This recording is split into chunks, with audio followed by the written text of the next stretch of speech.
Hi, my name is Joanna Whitney. I'm an intuitive artist and a student of natural law. I was just glancing through Telegram today and I saw a video by Dr. Martin about the cashless takeover. And I thought it was a good opportunity to talk about that. By adopting or allowing ourselves to adopt the fiat currency system that we're currently using, we have placed ourselves in a position of extreme slavery because of the built-in theft of our current fiat currency system.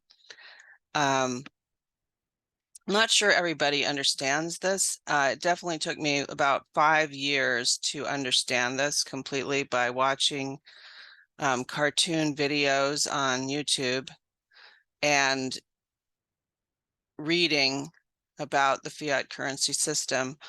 But I'll just try to mention that what it is basically is that there's interest built into every time cash is printed. Therefore, if you have to pay back a loan with money that doesn't exist yet, that's a guaranteed debt that the banksters created. And we accepted this without even thinking about it. And so that's why there's so much greed and scarcity mentality because the system that we're using is fraudulent. And there's nothing wrong with us using a barter currency, a piece of paper with a value on it that we say we all agree equals a certain amount of hours or value, and then using that to trade our goods. However, when we're using something that isn't backed by anything that we've just agreed that is valuable and has that tacked on interest, it's guaranteed that we're going to always feel like we're in a state of scarcity.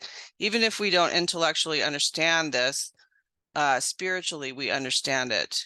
And it in and of itself creates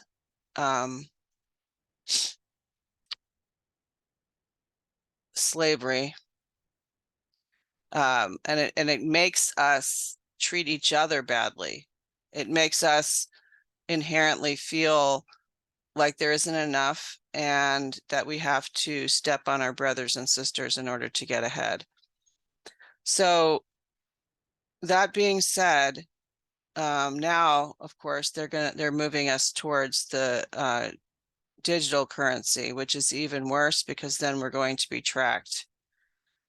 Every moment, every movement we make, if we use their currency, will be tracked. I actually went to a concert last night at the what used to be the Pepsi Center downtown. It's now called the Ball Arena, which I find hilarious. Baal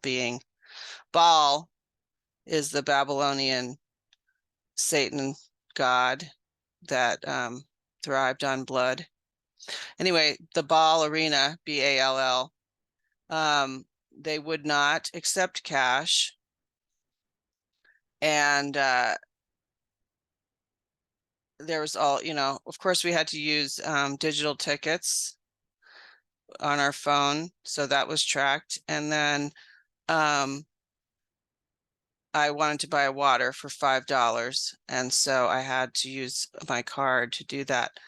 And it said Freedom Pay on the credit card screen. I was honest with the guy and he knew. But see, what we tell ourselves is that we have to make a buck. So, we just have to surrender to the system. And that's just literally not true. Okay. One way that I've found to combat this slavery system is that I tithe 10% of my gross income to organizations that I feel are carrying the message.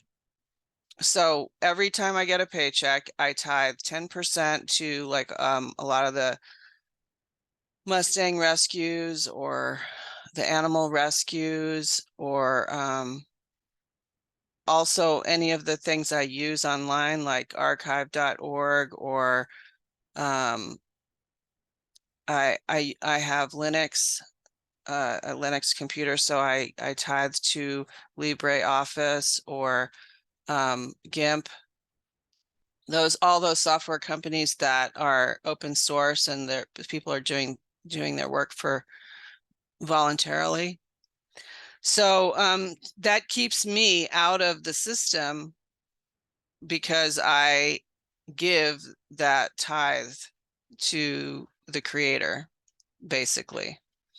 That's how I look at it. And that's just an offering of a way to stay out of that mentally. It keeps me in a loose frame of mind when it comes to finances, where I have faith that I'm going to receive what I need.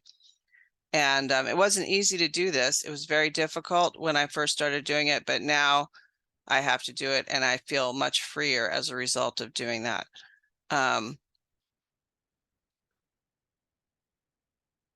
The other thing about this is that, so here we are in Public Square.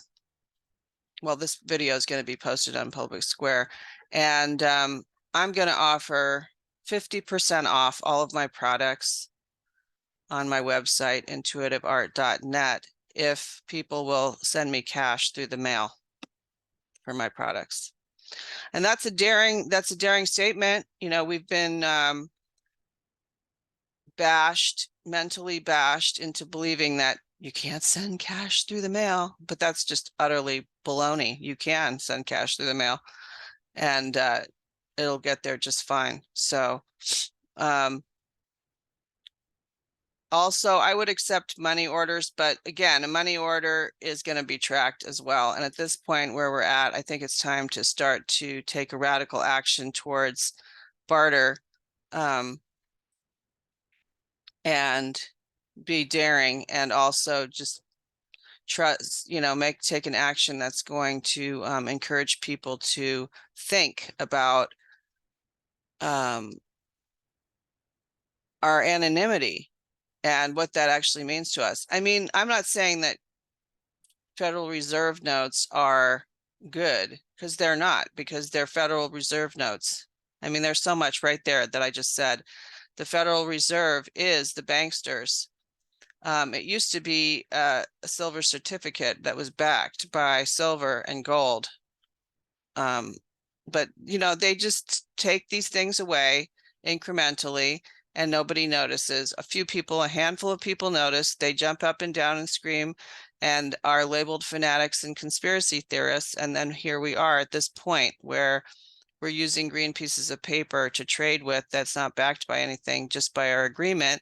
And now they're going to try to issue us all into the digital age, where we're going to, every move we make is going to be tracked.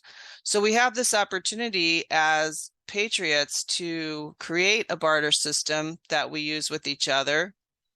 I'll put this in the notes below. There's a bank called Liberty Dollar, which is a private membership association in South Carolina, and they are backed by silver and gold that we could use, but it's still in the system, and the metal market is manipulated by the banksters as well. However, this is just a good opportunity, and I'll let people know about it, especially because it's also a private membership association, which I will go into at another time. But here we are, we're online, we're all used to using our cards. Nobody uses cash anymore out of convenience, which is another. Convenience is the root of all evil. It's not that money is the root of all evil, but it is the fiat currency, the way that it's set up, creates evil, and convenience also creates evil, mainly because it comes down to theft, which is a violation of natural law. the one and only violation of natural law is theft, but it's broken down into 5 or 6 different types of theft.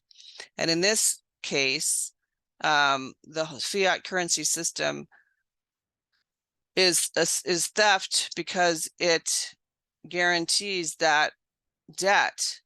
So it's when you create the money, it creates money that doesn't exist yet and therefore guarantees debt, which is theft. So basically, it's 1 step forward and 2 steps back. And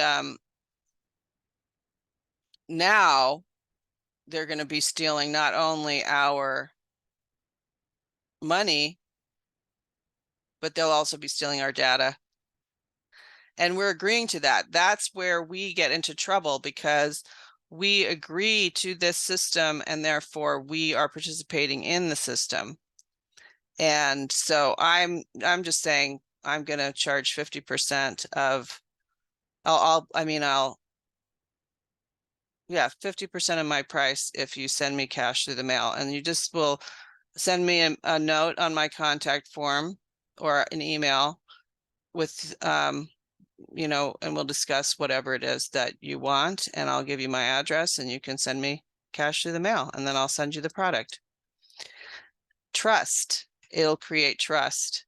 But this is just something to try to get back to the truth of what we are and not fall for their system.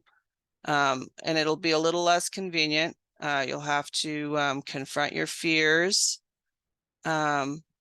But we have become so cowardly as a result of living in this system. I mean, our forefathers, when we think about our forefathers, I think a lot of the reason why they had chutzpah was that, you know, they didn't just walk into the supermarket and buy meat. They actually had to hunt, fish. They had to brave the elements in order to eat. We don't have to do that anymore. So we've become extremely cowardly. And, you know, this takeover of the world has been planned for many millennia. It's been moving in that direction. So we do have to stand up and face our fears and try new things and have faith that we're not going to be taken advantage of, because people are inherently neutral. It's programming that makes us either evil or good, either trauma in childhood or being raised properly. But we're all redeemable at any time. So that's my challenge to you all, is to look into different types of barter. There's many types. There's time banking, alternative currency such as Ithaca hours. That's a type of paper currency that was created in Ithaca, New York, and is still being used today. It's created maybe 30 years ago. There is online barter where it's kept track of online, but it's not in a database. You get points so that I don't have to take your loaf of bread for my eggs. If I don't need a loaf of bread, there's a currency that we're using so that we build up points or paper currency of some kind or hours that we can trade with other people in the community. So yeah, we do need to start to utilize this, and it probably won't be digital, which ultimately will bring us closer together, because we'll actually have to meet with each other face to face to procure the give and take. It won't just be like, you know, click, send. That's their convenience mechanism that they're using to get us to succumb to this extreme level of slavery.